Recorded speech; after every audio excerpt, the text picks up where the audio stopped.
keep it simple as much as I can for sure. Yeah. G'day and welcome to the Farms Advice podcast with your host, Jack Creswell. Whether you farm it, service it, or just love it, this podcast is for you. We'll bring you the techniques and technologies you can implement into your day straight from the leaders and innovators themselves. Spread the Farms Advice so that we can reach more farmers right across Australia. Follow us on all of your socials at Farms Advice and let's get into this episode. You know, there's people you see on Instagram and you love what they do, but you'd love to dive a little bit deeper into how they do it. Well, this is sort of how this episode came about. Hayden King from King Cattle Company. We'll be diving into how he got started into trading and what he's up to, and he's got a fair few avenues down the line, so let's get into this episode. The elusive Hayden King, it's been a while trying to get you on the podcast. Like a lot of people, a lot of the guests, it's not always just straight down the line, getting them on, putting you in that seat there, so it's great to have you on today. Thanks for having me, Chrissy. It's good to be here. Finally made time. We both fit in. It's great. Yeah. Absolutely. And for those that are tuning in today, I found you, Gigi, from like Instagram, and I just thought that was a pretty cool way of what you're doing and how you're doing it, being a young couple there as well. Talk to me about your connection, your background to agriculture. Where did it all start? We heard it just sort of started in Dubbo the other day. Yeah, it's yeah, I suppose it's just never grew up really on a farm or anything like that. But I think as a child, my grandparents had a dairy farm as a really young kid, and I think that just sort of grew in my veins really, like that want to have land and to be work on the land, and that's just pretty. As a young kid, always wanted to do that. Having potty calves in backyards and always trying to do something farming related as a kid. And just as I grew older, left home when I was 15, went up to the Territory for a couple of years growing watermelons. Pretty good opportunity I had and headed up there, and just kept chasing the dream, I guess. And so come back home. What was that bit? 2010, I think it was. And just my parents had just bought a little hobby farm then when I'd come home, and I sort of started, this is fun. Started buying a few cows and just sort of got the love for it a bit more, and it just grew and grew from there. Yeah. And that's how you landed yourself. You're Queensland, southern Queensland somewhere. Yeah, just outside Toowoomba we are. Yeah, nice and close down. Yeah. And I was going to say something. Take me back to being a ringer almost, but what are you mustering watermelons up in the NT? Yeah, so it was a bit funny. Like, my parents were pretty weren't really liking the idea of me leaving home. So they're like, what about we let you leave home at 15 if you go to a family friend's place? And this family friend had just taken up a property up is it 400 k's north of Alice Springs in the desert growing watermelons. So that sounded like a fun thing, better than school. So I went straight there and did 2 years up there, helping develop a property up there and growing watermelons. And it's real good experience. Yeah. Unreal. And bit of a juxtaposition to where you are now. You're King Cattle Company and you're predominantly trading. Talk to us a little bit about your operation. How's it run and maybe what's behind or Insta-seed? Yeah, so it's probably the easiest way to describe what we do is we day trade cattle, similar that you'd meet a stock trader on the stock market, trading stocks on the day-to-day. So a lot of the cattle we buy, we might only own for 2 or 3 days, sometimes 2 or 3 weeks. And it's more or less just buying in mixed mobs and weaning them off, inducting them, doing all their health vaccinations and that, and getting them real quiet, then selling them off into nice quality lines. And it's gotten bigger and bigger over the years. Yeah. Do you think going into that sort of enterprise, is it to do with your location and access to the markets? Like you're looking to get your cattle as cheap as possible and then building them up as well and trading them on, or how's it all work? Yeah, so it's probably where the business originally started. Like when my parents had bought this little hobby farm. It's 180 acres just outside of Toowoomba, and at best days you might run 20 head on it, 20 breeders maybe across the year sort of thing. So I think as a younger guy, I sort of was running a few, and was never enough. So I'd always buy a few, then put them on Gumtree, and would sell them, and that sort of really found a market in that where people were chasing good quality lines, and that just, I guess, has from that point it's just gotten a bit bigger where we've got to where we are today, where everyone's sort of chasing what we've got, and it works well where we are. Because a lot more hobby farmers around, or smaller operations where they probably don't have time to go to sale yards and come out to our place on the weekend and pick out what they need and what they like. But that has grown more from that as well, where we've sort of can be quite central and can source a lot of cattle from over the ticks, bring them over here at a pretty cheaper rate than sell them out to bigger operators out west as well and down south. Yeah. So it's more about sort of getting those littler lots and building them into these sort of bigger mobs that people are chasing, because they don't want to sort of do the hard yards of what you're doing. Is that the case? Yeah, that's probably at the end of the day how it works. Especially like say the last probably 2 years really, where it's just been such a small supply of cattle and everyone holding on. Like we would buy out about for 30 sales a fortnight, and just get maybe 300 to 400 head out of that whole sale. So some sales you only get 5 or 10 head. We sort of amalgamate them all at home here, and at the end of the fortnight you've got sort of 400 head here ready to sell, and you can just load them out in the B doubles, and it makes a really good process for, especially for people just ready to land cattle and need them now. Did you say 30 sales in a fortnight? That's what you go to? Yeah. So we've got a good link of contract buyers and agents we talk to, and more or less buy from everywhere, from Rockham or Grayson up north down to Inverell and out to Roma, and there's a heap of little sales in between all them, and I call it seagulling. So sit on the rails all day looking for a bargain or something that's not sort of selling where it should be, and you can sort of see value and just buy them, and by the end of the week you've done that enough that there's enough cattle that are a similar description to make up some good deck loads. Wherever that hot chip is, you'll be. And now probably that you've become, I don't know, maybe known in the area, and people are, if I can't have these, Kingy will take them. There's a lot of that. There's a lot of calls from agents at the end of the day. Got a few of these might suit you, but sometimes I've learnt the hard way. Sometimes it's worth looking at them before you commit to them. You can always get a few dodgy ones stuck in there. There's a bit of an ugly paddock going on out the back, but no, it's part of it. Yeah. Beautiful. And so with your trading enterprise, you've got a fair bit of lease, or you're running adjustment on other people's places. Talk to me about that. How did you get into it? I ran that Instagram story before, and I've got some good questions. Will you tackle that, and then I'll fire them, those ones at you? That sounds good. Yeah, so probably, I guess, I've been chasing adjustment in lease country since I've been 20, really. We've had some great experiences and some really hard experiences over the years. But I guess there's always that under feeling, like, you just that having your own mobs of cattle instead of just having these in and out sort of thing. Obviously, there's a lot more potential making money as well. If you can sort of grow them out and fatten them, not having any major issues, you can do quite well out of it. And one beauty of the adjustment I just love is that you can be quite mobile. If the season's good somewhere, you can find country there and just there, and when it gets hard, you can move out and go to the next place, and not necessarily tied to anywhere. So you would have been running I've been adjusting and leasing down in Inverell a fair bit lately. That's all sort of starting to come to an end, and I've been running a fair few out at Lightning Ridge and Walgett over the years as well. But so it's all sort of grown, and I think the vision was that probably pushed a bit too hard last 12 months, and probably learn a few lessons where sometimes it's take your wins when you can, and step back, and probably didn't do that this time around, taking a few hits, which is never fun, but it's part of the journey as well.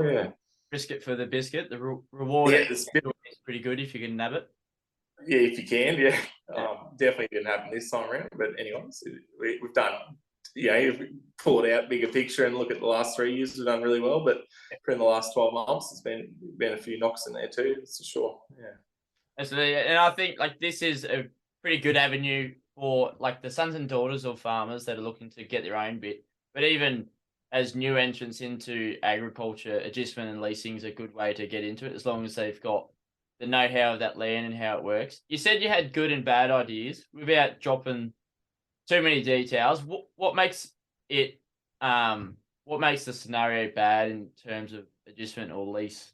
Yeah, I've had a few shockers where, like, I've just probably been young. It's probably back, it was probably going back 8 years ago, even probably 8 years ago, where like there's some, as a young guy, you just keen, you got to saved up some money, and you worked out, oh, we can run 200 head and get all excited and go just take the first place you find. And like I say, this particular place, it was out sort of west of Hebel, and they just had a bit of a winter break, and it looked great. So we went out, stuck these cattle in, got a bit of a loan money for it, and got stuck into it. And like it turned out it was just a rough sheep block, and they never put any weight on. And we just we'll give it a bit longer, and then all of a sudden we're in a drought. And you're selling these cattle you paid $1,000 for, you sell them for $500.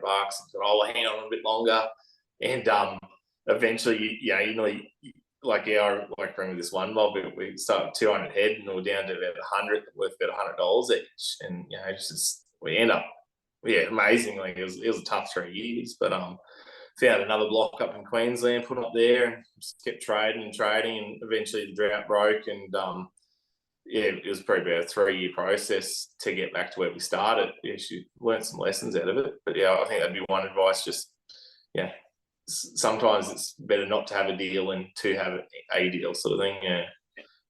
If there's some sort of doubt in it.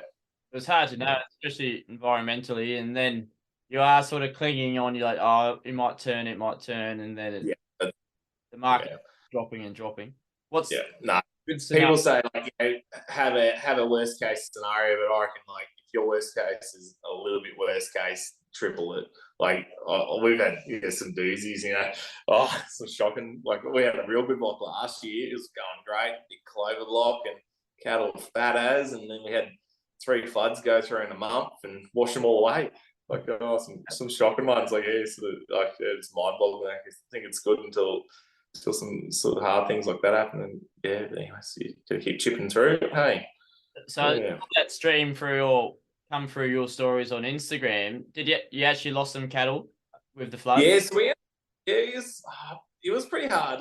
We probably end up we had to get a helicopter, and they pushed them out up onto I assume about 10 k's up on some high ground, but then they're out on the stock route and sort of spread out a bit. I think I spent a week down there chasing them and found most of them, but I think it was about 120k spread on them all. It's a pretty big old mission. But we ended up working out we lost we lost a lot of weight on them. That was probably the biggest issue, and lost probably about 10 head out of the whole mob, which wasn't too bad. But probably more that consequence of no weight gain off that, and how they lost that, then holding on, and then the price correction sort of happening by the end of the year, where there was a fair bit of financial hurt from that sort of thing. So it's a tricky one, but it is what it is. Just got to try to minimise your losses and maximise your profits when you can, and keep pushing ahead. I think that's what you can do. Was that one of the good scenarios with a bad ending there, or is there an even better scenario of one that sort of pulled off really well for yourself?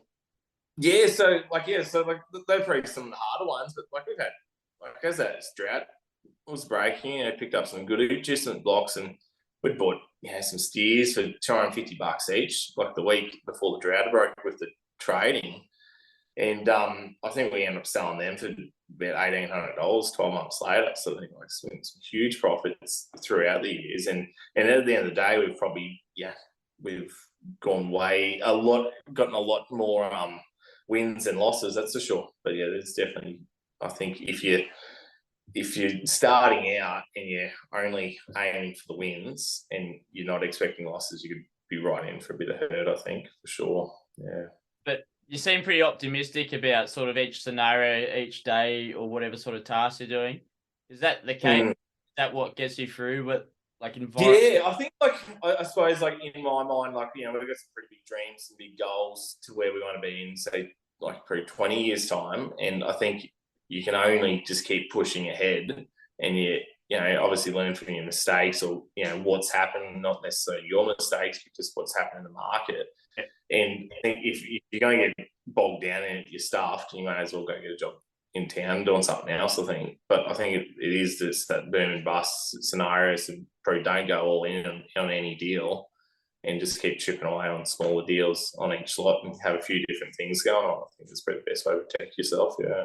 Spin in a few places at once. So let's skip into the questions that came through on Instagram. I think it's pretty cool. This is the first time I put it up a couple of times, but the farmers, either young or old, aren't too keen to put their input in to it. But Lachlan asks, how do you get into what he does? So within a short amount of time, how do you get into trading? Why trading over becoming a breeder or something? Yeah, I suppose probably when I was sort of working a full-time job when I was had started buying and selling 10 or 20 head on a weekend, and it just sort of seemed to work pretty good. Like, where I suppose in my head I sort of figured if you can make $50 out of one trade and you can do 10 of them a year, you're making just as much as you would out of a breeder. So if you can do 30 trades in a year, you can sort of triple your farm's income. Obviously a bit more work, but when it was such a small operation, trading 100 head in a year instead of keeping 10 or 20 breeders, it was a better option for my spare time. Had something fun to do, and love chasing the deals. So I think that's where it's probably come from. And I think that's pretty, at the end of the day, it's never been the right country to breed, and to go that up. Yeah, makes sense. Yeah. Yeah, no, that's a good response. And the best place and way to find lease country, how do you find lease country? Is it through, like, it's on the market, you sort of just know people that know people? I think if you, it's a tricky one. Like, we're always looking for more lease and adjustment country, and I think it's a lot of word of mouth is the biggest thing. I think once you get into an area and you can show that you're doing a good job, like, you're not just following that country, and you're not being a problem at GST, it will reflect. And there's always someone for spare paddock somewhere. It's just matter of finding it, I reckon, is the biggest thing. But I try everything. I've got call flute signs out on sides of roads with my phone number wanting adjustment, got them printed up all pretty with the logo and all that. Always got an ad on Facebook, Gumtree.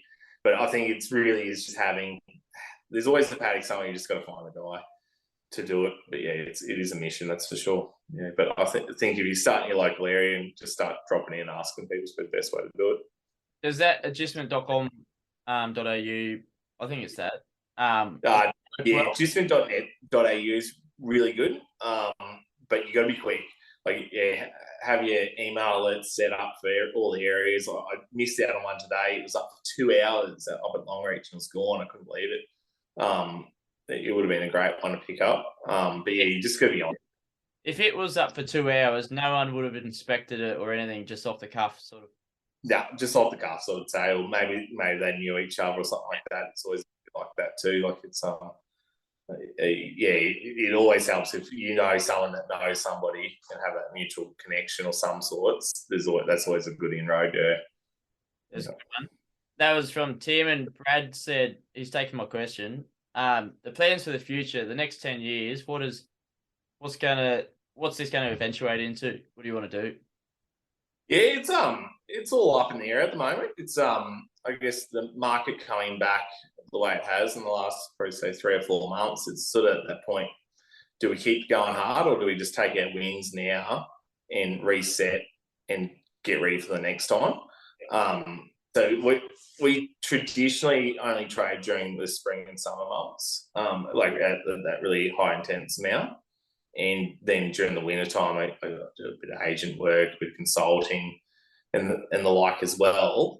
So I think it might come back in the next year or two. We might just pull things back a bit where it's not so high risk, and sort of take out wins we have, because we've done pretty good, bought a couple of properties and that, so I sort of don't want to risk it all just to make a few more bucks, sort of thing. So I think, like, the end goal, I'd love to buy my own cattle station out up north somewhere. But I think that's probably more like a 20-year plan. And but we're just, that's probably my end goal, and keep every day sort of keep chipping away for that dream is the plan. Yeah, so it has its, like, you know, you can go one way or the other way, but yeah, it's at the end of the day, that's probably the end goal. Yeah. And like, I love that you can sort of cut in and cut out when the opportunity's there as well. So now it's a bit down in the market for cattle traders. Like, you were taking it by the horns literally last year. You had a fair few numbers come through the yards. Yeah. Yeah, so you will probably see, yeah, like, I think in the last 3 years we've had nearly 25,000 head come through. And I honestly reckon in the next year we might do 3,000 head and put it right back in the next 12 months. And there's still, we've got really good relationships with people where they always do want cattle, and we'll keep pushing them. But those big guys, the big deals that we pull off out west, I think they're really starting to pull back, and like that available feed is drying up on them. And I think we'll just pull back to having just a safer thing and chipping away at. It will be a funny change, that's for sure. Yeah. Beautiful. And Brad had a second one. Why'd you start cattle trading? Suppose we sort of covered that a little bit, but do you have a little snippet or? Yeah, I guess probably could give a bit more detail on it. I guess, like, the big thing was it had a flexibility of being in the market and out of the market on a weekly thing. Like, cattle, pretty liquid money. And, you know, if you had it, like, back when it started, like, you know, I started with a credit card, actually, and just went into the local sales and bought 10 grand's worth, whacked on the card, and traded them and did that a couple of times and made a couple of grand. And, like, I think that's where I got the taste for it, that you didn't necessarily need to buy the best quality or the worst quality. You just had to find good cattle that someone else would be happy to pay for and present them well, sort of thing. Yeah, because that's probably the best way to describe it. I just love that chase of finding the deal, that's for sure. Yeah. Beautiful. Do you chase certain types of cattle to come through your yards? Are you looking to, or do you just see a line and you're like, oh, I need to build? Yeah, we buy just about everything other than Dexters and dairies. That's what I try not to touch. There's always a handful that show up here, but that's generally, I'm pretty happy with everything as long as I can make it. Yeah, as long as there's quality behind them. Don't really like having anything that's too rough of a start in life, but mostly all just weaner cattle under 12 months of age is what we find is the better sorts to deal with. Yeah. Good stuff. And who's in the operation alongside yourself? I see it might have been school holidays and you had an offsider doing some hard. Yeah, so I've got it's me and my wife, pretty much, and I've got 4 kids as well, so they're always keen to help out. My eldest son, he's 6, going on 7, and he's keen as he wants to be a bull catcher when he grows up, and all he wants to do is help me whenever he can. But we get a bit of contract help. I've tried employees over the years, but I either sack them or they quit, so I've given up on that and just work bigger hours, I figure. So yeah, it's always a bit of a tricky one, workers, but here's what it is. Yeah. If you have a worker, and because you'd probably predominantly be adjustment or lease country, wouldn't you? Do you like? Yeah. I don't know if I've ever heard of people having employees on their lease country sort of thing like that, or going out. Yeah, so it's all down to, like, you know, certain leases have different commitments. Like some you know, we've got to do like pasture improvements or spraying of lantana and blackberries. You know, sometimes work out deal fencing and that. So there's always plenty of work to be done, and then there's always enough. Especially when there's like 400 or 500 head in the yards coming through, there's plenty of a day's work there to be done each day through that. So yeah, if you get the right worker and you're not bathing him all day, it's great. But generally, I've found the 6 workers I've gone through in the last 2 years, I'm just with them the whole time, and it seems like it's just busier having them there, sort of thing. So it has been a hard one, but it could just be down to some days I just wonder maybe it's just me and I'm not patient enough as well. I'm expecting this to be competing, like working with my ethic, and not expecting to just do their 40 hours. So it's a tricky one, yeah, that's for sure. Yeah. Yeah, 100%. And even like doing this sort of work, I find it hard to be actually do the work, but also train people how to do the work. So you Yep. have to do the work nearly twice, just to get it sort of done. But I'd imagine that's just a teething issue, so we'll have to see how it plays out. Yeah, no, it's a tricky one. It's hard to find someone with the same amount of passion, that's for sure. Yeah. Yeah, It's that's probably yeah. the biggest bit because passion just sort of pushes you along to build it up and whatnot. But let's go into a bit of ag tech. We've been talking on and off a little bit about some things that you may or may not have. What do you have on the farm? How does that help you? Even to maybe some software that to keep up with all those transactions that you're doing. Talk us through that. Yep. So we run a very straightforward, pretty simple system. It's my wife mostly. she keeps the books straight. Yeah, it's pretty straightforward. It's just spreadsheets, Excel spreadsheets. We've looked at a lot of different options, but I've never been able to find something that would suit the day trading stuff so intensely with the. I think we run more as a mob average than an individual average, and I think that's where it'd just be very time consuming. Like say, Agribusiness seems like an excellent product, and we've trialed that and looked at doing that with our background in cattle. And I think we'll probably end up doing something there for sure. But say to do the day-to-day stuff where they might only be there for 3 days, and you got to spend 5 minutes on each animal, get them all inducted and ready, it's probably not worth it. But our big one we've been using is we bought an OptiWay last year, and it's been a real big game change, especially on some of the further out lease country. Like there's one block there, it's 5 hours drive away, so it's been real handy this year. Like it's been, especially with that tough wet spring and winter we had. Like it's really good to be able to tell that the cattle were struggling and falling away, so just pin it and get them into different paddocks, or start some supplementary feeding and that. And then when it's going well, that OptiWay has been fantastic as well. Just sort of being able to just pretty much look up what weights are and book a truck and get down there, and you're in and out in the afternoon, and it's working great. So it's been good. Yeah, they like doing the series with OptiWay. They sort of work really good with adjustment. That's what I see the huge benefit for, especially when you're getting data fed through pretty seamlessly like that. What sort of data were you looking at? And maybe with those bad scenarios, so that was probably too long ago. Did you see anything like the feed on an adjustment block was going down, and you didn't know, but you saw it on the figures? Yeah, that was probably the most interesting one was when we had those really wet weeks, and you could just tell, like you knew it was raining down there, but you just tell when we had real heavy falls, like that next 3 or 4 days, the weather must just be sitting up on the high ground just sulking, and they just are falling away, and it's just really good. We were sort of able to work out the better paddocks for the wet weather, and obviously more shallower or a bit more hilly country, and sort of probably sustain them better in that wet period, which is really really easy to great when you wake up in the morning and just have a look at that last 3 to 4 days and what the cattle have been doing. Yeah. So it's probably some real good management practices we could do there for sure. Yeah. And what else do you have working around on your block and maybe running around adjustment? Is there much more to add to it? That's about it. I'm pretty basic. It's just me and the ute mostly, and a couple of dogs, and it's about as far as we've gone with it. I'd love to get a bit more water monitoring stuff happening on a few of the blocks. We had a text message from a neighbour there this afternoon with a trough that's busted open, water everywhere. So that's tomorrow morning's job to head out there.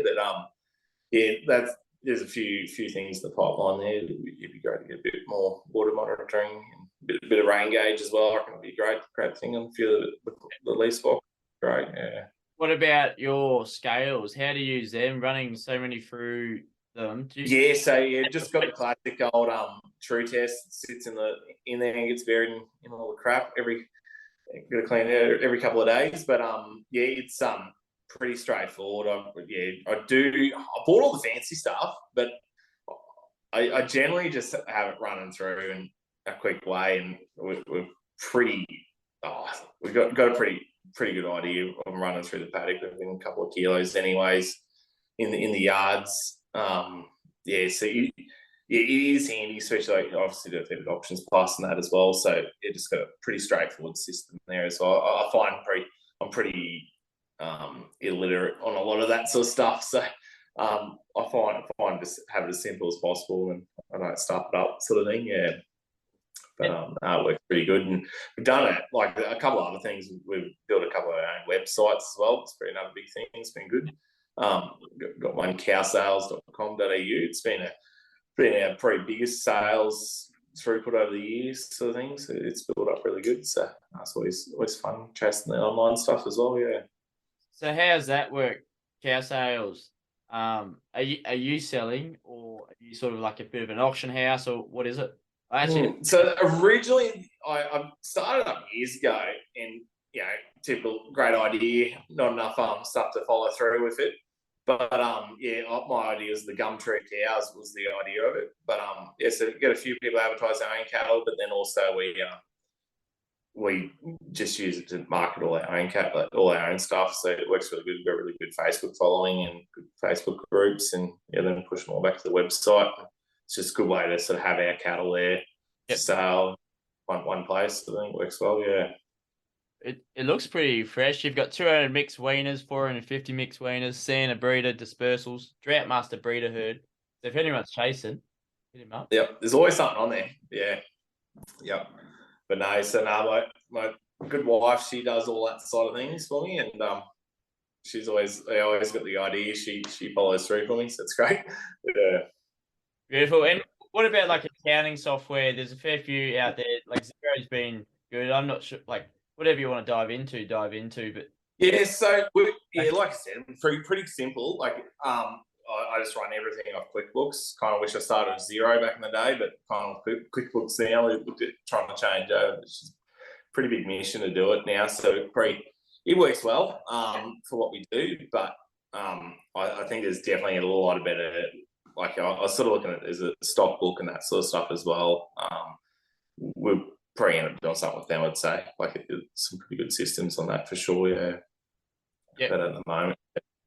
But yeah, that's probably the best way. Yeah, I can keep it simple as much as I can for sure. Yeah.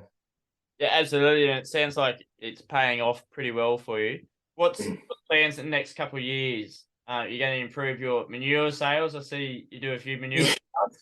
Yeah, so I think especially for young people trying to get on their farms and that, you look at how expensive properties are. You really need to have other ways to make the income. If you're expecting to make it off the farm, my idea is to farm. It is my full-time job sort of thing. Unfortunately, it's probably a 100-hour-a-week job, but it is a job. But yeah, so I sort of look at what we got in our hands. So over the years, we've sold firewood off the place, we've sold rocks off the place. And yeah, one big thing we it's pretty good where we are. We're probably 15 minutes to most areas of town. So a lot of people have gardens and that, and we got an endless supply of cow poo. And so there's a pretty good little business there actually. We just compost this manure down, and every couple of days there's 5 or 6 people lining up to get the trailer loads. So there's a few ideas in the works with that. A bit of working out for some lawn care products and that sort of stuff, and bagging it properly. So yeah, chase that. Do a bit of selling my clothing. There's plenty of things that happen. It's you can't just do one thing and expect it to work. I think, and keep chipping away at a few other things on the side. That's for sure. What was rocks? What was their purpose? So we got some beautiful volcanic scrub country, and it's just these cool little volcanic rocks everywhere that people love to buy to put on garden edges and that sort of stuff. So yeah, it's hilarious, that sort of stuff. So people come in, pay $50 to pick rocks for the day, fill their trailer up. It's hilarious, but cleans up the paddock, and get a bit of money in the pocket too. It works great. So there's always something going on. We trade a bit of machinery and sell hay. Always chasing, just keep chipping away, chasing the dream. That's for sure. Just making these little farms pay for themselves, and keep improving. And I think that's another thing. You got your farm business, but you also got your property business, where that's probably your biggest growth for your asset. If you can get your hand on buying even a small block, like, it doesn't take long to add a bit of improvements and add value to your property to just use that as a stepping stone to get into another one. That's for sure. Yeah. Yeah, absolutely. And I think even for those that have property, they're looking for adjustment, like especially with out west, like Western New South Wales, we've got a lot of mates out there. They've just brought on a lot of adjustment because they've got all their dirt and they've got all the feed, so they're looking, and to buy them on, it's probably a bit harder. So do you think has been a bit more adjustment lately? Well, obviously, Yeah, I think in the last, like, I think at the moment it seems to be tightening up. I think a lot of people are probably getting stuck with cattle that they need to hang on to trade out. But yeah, I think everywhere's had a pretty good couple of years, and I think there's people there where they just want to have their core breeders, and if they've got a spare paddock for a couple hundred steers, why not? But just out and pick up a pretty good check at the end of each month with it. It's always a bit more extra income for everyone. I think it's great. Get the money moving around, for sure. Yeah. beautiful. Well, from trading cattle to selling rocks, what would be your one piece of advice that you'd like people to get out of this episode? Maybe leaning towards trading, leasing, adjusting, being a younger person trying to have a crack.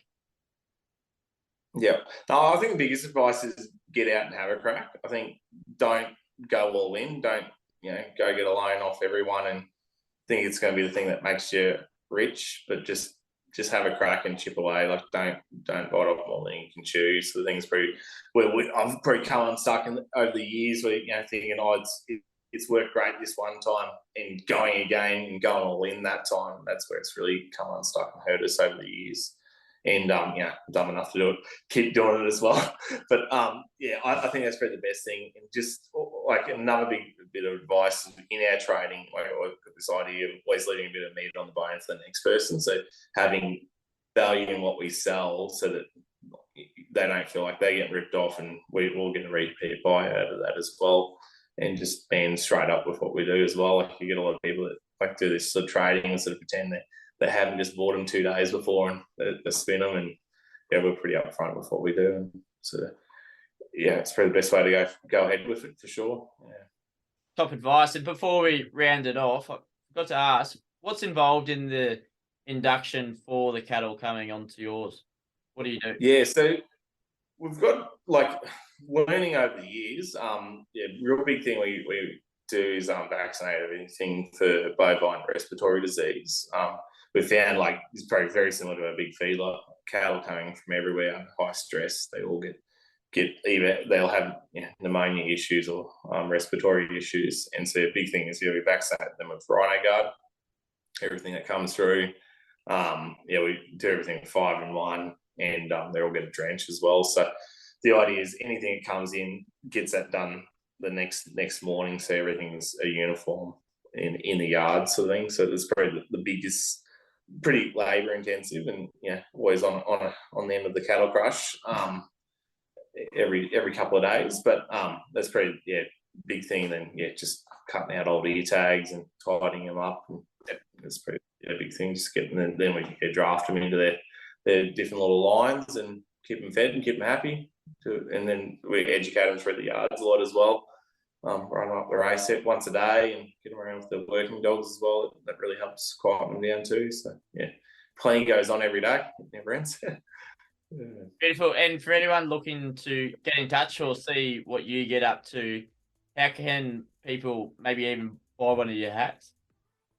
Yeah, so Instagram's probably my main place, king.cattle. I'm on there all the time. Try to post something every day on the stories. And then our website, www.kingcattle.com.au. See what we get up to on there all the time as well. So it's probably the best place to get to us. Yeah. Great stuff, mate. Well, Hayden, thanks for coming on to the podcast. Got you on at last. And I think it's pretty good advice around being a young person, or even for the older people in agriculture, to see what they can do with leasing, adjusting, and selling rocks. Good on you, mate. Thanks, Steve, for having me on.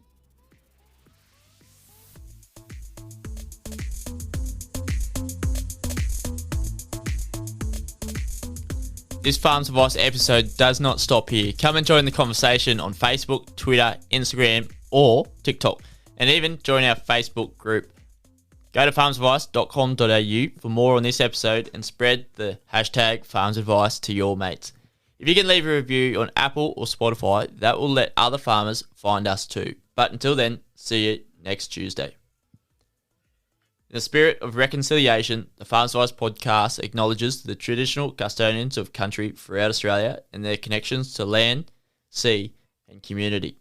We pay our respect to their elders, past and present, and extend that respect to all Aboriginal Torres Strait Islander people today.